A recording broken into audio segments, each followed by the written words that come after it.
दोस्तों आज हम लॉन्च करने जा रहे हैं मूवीज और वेब सीरीज के एक्सप्लेनर वीडियोस और आज की हमारी वेब सीरीज होने वाली है शाहिद कपूर की फर्जी, जिसे डायरेक्ट और प्रोड्यूस करा था कृष्णा डीके और राज निधिमोरू ने। ये इसका पहला एपिसोड का फुल एक्सप्लेनेशन होने वाला है, तो चलिए स्टार्ट करते हैं। वीडियो स्टार्ट करने से पहले मैं आपको बता दूं कि अगर आपको लगता है कि इस वेब सीरीज का लिंक हमारी फैमिली मैन से होने वाला है तो ये वीडियो आपके लिए काफी जरूरी है। पहले एपिसोड की शुरुआत क्लाइमेक्स से होती है। शुरू होते ही खत्म हो गया यार। नहीं, बस मूवी के कैरेक्टर्स को सस्पेंस क्रिएट करने के लिए ऐसा किया गया है, जिसमें शाहिद कपूर और भुवन अरोड़ा, जिनका नाम मूवी में सनी और फिरोज होता है, उन्हें कोई बड़ा गैंगस्टर किडनैप कर लेता है और एक नोट उनके सामने दिखाकर पूछता है कि ये नोट किसने बनाया है। और सनी कहता है, एक सच बात बोलूं, हमने इस दुनिया के सबसे ईमानदार आदमी की फोटो इस दुनिया की सबसे कमीनी चीज पे छाप दी। और बस सीन खत्म। इसके बाद वही शाहिद कपूर वहाँ नरेटर का काम करता है और बाकी के मूवी कैरेक्टर्स के बारे में बताता है, जैसे कि उनके एक नानू होते हैं जो कि उनसे वो बहुत प्यार करता है, और उनकी एक क्रांति पत्रिका होती है जो कि एक प्रिंटिंग प्रेस होती है जिसकी कॉपी बहुत ही कम बिकती है। फिरोज सनी का बचपन का जिगरी दोस्त होता है जिसको प्रिंटिंग का मास्टर कहा जाता है, और वह दोनों पैसा और पैसे के बारे में ही सोचते रहते हैं। और सनी एक पेंटर होता है जो कि बड़ी बड़ी पेंटिंग्स यानी उनकी कॉपीज बनाता है और स्ट्रीट पर एग्जीबिशन लगाकर बेचता है। उसकी एक बहुत अमीर लड़की गर्लफ्रेंड होती है जिसके साथ वह गाड़ी में कुछ अश्लील चीजें कर रहा होता है।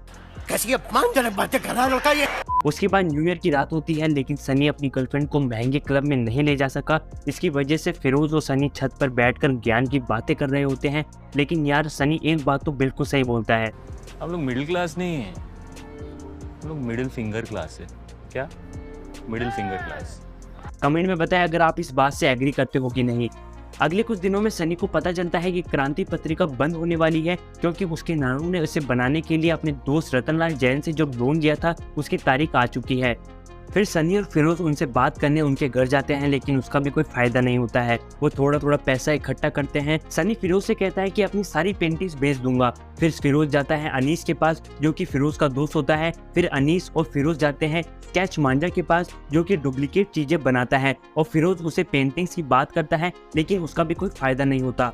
फिर एक दिन स्टोर रूम में सनी कुछ स्केच बना रहा होता है, तभी फिरोज टेंशन में पूछता है कि पैसों को क्या करना है। सनी बोलता है, डायरेक्ट पैसा बनाते हैं ना। पागल हो गया। यहीं से शुरू होती है फर्जी नोट बनाने की कहानी। फिर सनी नए नोट के बारे में बताता है कि नए नोट में कितनी डिटेलिंग से काम किया गया है। जहां सनी डिजाइनिंग का आर्टिस्ट था तो फिरोज प्रिंटिंग का। दोनों फर्जी नोट बनाना स्टार्ट करते हैं और अपनी खूब घिसाने के बाद वे बना ही डालते हैं एक 500 का फर्जी नोट, और टेस्ट करने के लिए वे जाते हैं एक बियर बार में दारू खरीदने। और जैसे ही दुकानदार को वो नोट देते हैं, दुकानदार समझ जाता है कि ये नोट फर्जी है और वह अपनी जान बचा के वहां से भाग जाते हैं। और रात को सारे नोट जलाकर सनी कहता है, से बेटर नोट बनाऊंगा मैं। लेकिन इसके बाद सारा सीन चेंज हो जाता है और एंट्री होती है के मेनन, जो कि इस सीरीज में मंसूर दलाल का रोल कर रहे होते हैं, जो कि इस मूवी के विलन होते हैं। इनका कैरेक्टर कुछ ऐसा है कि ग्लोबली फर्जी नोट का सप्लाई करने का काम करते हैं, और ये इसीलिए काठमांडू यानी कि नेपाल आए होते हैं अपने पार्टनर बिलाल के साथ, जिसे पकड़ने इंडिया से एजेंट के रूप में आते हैं हमारे और आपके फेवरेट एक्टर विजय सेतुपति, जो कि मूवी में माइकल का रोल कर रहे हैं। और फर्जी नोट बनाने वाले मंसूर दलाल को पकड़ने का इनका मिशन है, और एक मास्टर प्लान बनाकर ये उसे पकड़ भी लेते हैं। लेकिन अब जरा ये सीन देखिए। कब से जानते हैं हम लोग एक दूसरे को? 6 years 7 months। मुझे लगा था कि सिर्फ मैं ही हिसाब रखता हूँ। तू अभी तक जिंदा कैसे है यार माइकल?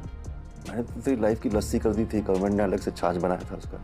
मुझे लगा अब तक तो तू ओए शिखर, तो जैसा कि मैंने स्टार्टिंग में कहा था कि सीरीज सिर्फ फैमिली मैन 2 से ही नहीं बल्कि विजय सेतुपति की कोई आने वाली वेब सीरीज से भी कनेक्ट होने वाली है। चलिए स्टोरी पे वापस आते हैं। जब मंसूर को पुलिस पकड़ के ले जा रही होती है तब मंसूर के कुछ पंटन लोग आ जाते हैं और पुलिस पर फायरिंग करना स्टार्ट कर देते हैं। तभी मंसूर अपनी जान बचाकर भाग जाता है और माइकल का मिशन फेल हो जाता है।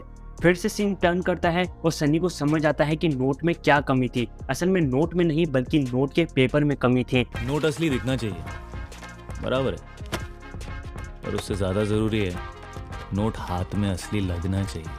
फिर वो 60 से 90 माइक्रोन का पेपर ढूंढने निकल जाते हैं और उन्हें बहुत मुश्किलों के बाद एक लाइब्रेरी में वो पेपर मिल जाता है, और वो दोनों नोट के प्रोसेस को फिर से स्टार्ट करते हैं और इस बार से फिर वही 500 का नोट बनाते हैं और फिर से टेस्ट करने के लिए दारू लेने जाते हैं। लेकिन यार इस बार उन्हें दारू मिल जाती है, और फिर क्या था।